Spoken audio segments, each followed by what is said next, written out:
Hi Super Sunday လေးပြောစရာလေးရှိလို့တိလား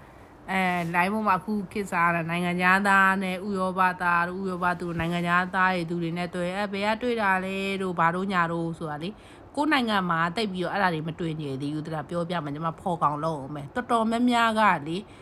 အဲ့ဒီရီးစားရှာတဲ့ application ကနေမြန်မာလိုပြောမယ်ဆိုရီးစားရှာတဲ့ application ကနေတွေ့ကြတာများတယ်သူတို့ဒီဂျပန်နိုင်ငံမှာဂျပန်လူမျိုးအချင်းချင်းတောင်မှ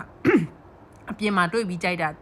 နဲတယ်မရှိသလောက်ဘူးဘသူမဆိုနေတိုင်းဘဲမှလည်းမသွားနိုင်ဘူးကိုယ်အလုံးနဲ့ကိုယ်တော်မအားဘူးသူတို့ဂျပန်လူမျိုးချင်းချင်းတွေတောင်မှလောက်ကဂျပန်တွေလည်းပြောတယ် application ကနေတွေ့ပြီးတော့ကြိုက်ကြတာများတယ်အဲနိုင်ငံသားတွေ तू ကဂျပန်မှမဟုတ်လူမျိုးစုံနိုင်ငံသားဆိုအဲ့ဒီ application တွေကိုဝင်တယ်ဆိုရင် तू ကလိန်လို့တော့မရဘူးကိုယ့်ရဲ့ ID ကိုနေတဲ့နိုင်ငံ ID ကတ်တွေ location တွေပါတယ်အကုန်ဖောင်နေဖြည့်ရတယ်ဖြည့်ပြီးလို့ရှိရင် तू ကအလေကားမရဘူးတစ်လောက်ကိုဘယ်လောက်ဆိုပြီးတော့အခုရန်4-5တောင်အဲ့လိုစားပစ်ကြည့်ပြီးကိုလည်းဝင်ကြည့်ဘူးလေဒါပေမဲ့ပတ်စံပေးရမှာပတ်စံပေးမှတုံးလို့ရမှာဆိုတော့ပြန်ထွက်လာခဲ့ तू ကအကောက်ထဲဝင်ပြီးဆိုရင်ဓာတ်ပုံ6ပုံတင်ရတယ်ပြီးရင်လေပျော်ဖို့တော့ကောင်းတယ်တဲ့လူမျိုးစုံပဲဒီဂျပန်မှာမဟုတ်ဥရောပသားလည်းရှိရကိုယ့်ရဲ့နေတဲ့နေရာရဲ့အနီးနားလူတွေကို तू ကမိတ်ဆက်ပေးတာအဲ့အထက်မှာတုံးတဲ့ဟာတွေပေါ့နော်ပြောပြအောင်